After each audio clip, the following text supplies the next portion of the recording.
Colonel, in terms of the action that we're taking, and we even saw it before these two missile launches out of North Korea in July, we saw the Treasury Department start to impose secondary sanctions on Chinese institutions, the Bank of Dandong. It was a small move, but a significant one. As we see more of that, do you believe that is the path to really putting pressure on China and subsequently North Korea to pull back on these nuclear threats? Yeah, Dagan, I absolutely do. I think, you talk about the national instruments of power with the diplomatic, the informational, and the economic. And, of course, you have the military. That is absolutely the last resort. And it comes down again to the almighty dollar speaking. And I think the ramp up of pressures with China, I think that it's a little bit of a different tune from the past administrations of kind of appeasement of a direct call out of the North Koreans. They cannot get the nuclear capability. That would be catastrophic for the future for everybody. And I think that we have to continue down this path of heavy diplomatic efforts and heavy economic efforts, because the military option does not favor anybody at this time, Dagan. The U.S. Navy, meantime, has relieved Vice Admiral Joseph Aucoin following 4 warship accidents in the Pacific since January. 2 of those collisions resulted in sailors dying from the crash, or they're still missing. Do you think that this is the right move? Certainly, it seems like it highlights that the fact that our military budgets and our military in general has been strained beyond what we can handle at this point. Yeah, Dagan. Well, first off, my thoughts and prayers and condolences go out to those Navy families.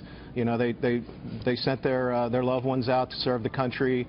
They did it voluntarily, and we got to keep them foremost in mind. As far as the relief of the commander, hey, here's the bottom line: commanders are responsible for everything that does happen and doesn't happen, whether they're there or not.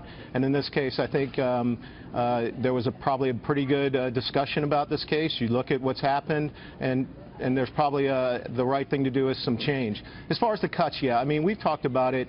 We've got the lowest, Air Force, we've got Army forces at the lowest levels, we got Navy ships at the lowest level, and I think after the investigation, which is key in this, you have to conduct it.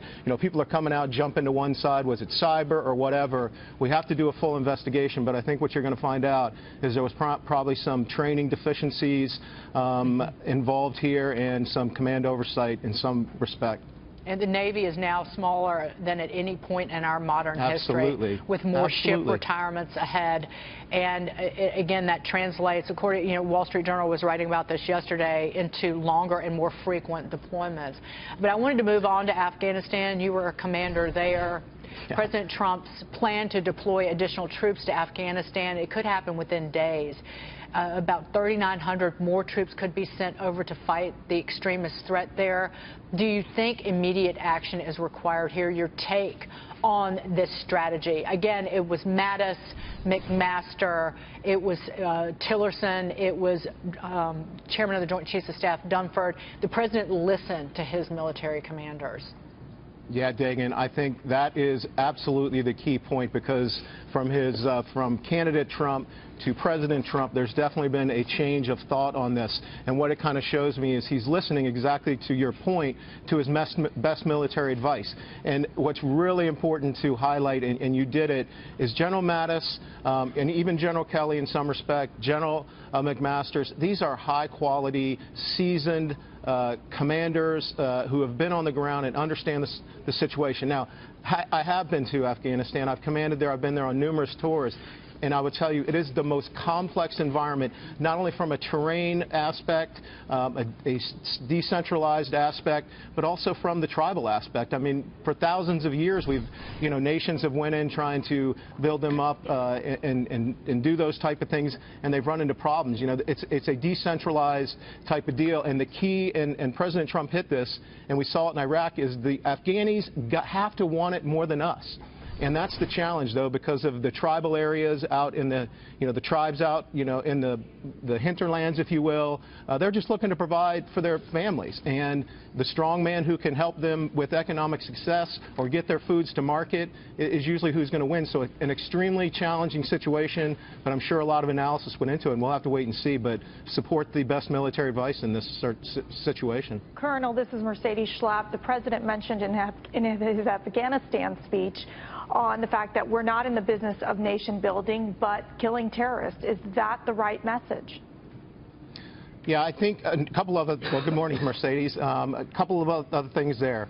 You know, Afghanistan, we know what happened pre-9/11. It was a safe haven for Al-Qaeda, the Taliban. But he also mentioned Pakistan and the northwest frontier tribal areas, the FATA, and the uncontrolled lawlessness of that area where folks are able to transit back and forth. And I think really that's one of the big centers of gravity. But it's a tough situation because of the relationships with Pakistan. So the killing of terrorists and targeting of those groups and those networks has been going on. But I think a deliberate effort on that will continue to influence what we talked about before, and that's the government's ability to influence the people and demonstrate success and gain the confidence of the people. So, yeah, I think that is a very important point as well, Mercedes.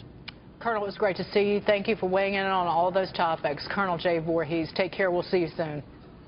All right.